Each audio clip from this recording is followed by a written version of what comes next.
Hey YouTubers, if you have a 94 Ford or difference of a year around a Ford Econoline, what I was having a problem was with what I thought was the actuators of the doors not opening. Didn't know if there was power going through. Changed all the actuators and find out that it wasn't that. So what was happening over here, if you could see, when I would unlock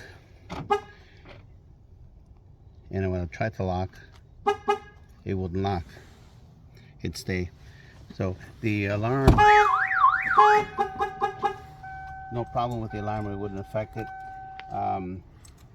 There was a problem that I had in here. There were some wires that were broken, and I ended up fixing up from another fellow YouTuber who placed it on there. Now, by the way, thank you very much for that. Helped me out, and some of the functions were working again. And then as time went on, now all of them are not working again. So these before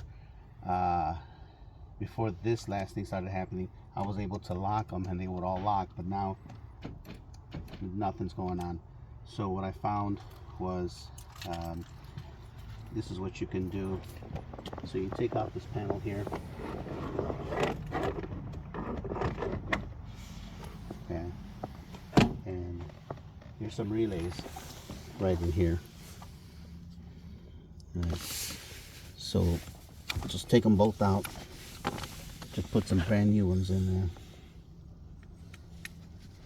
there. And I was playing around with it.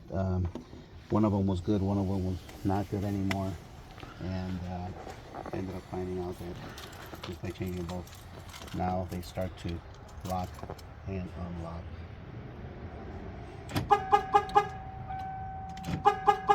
And also here, all of them are locking and unlocking now, and the other side it works also.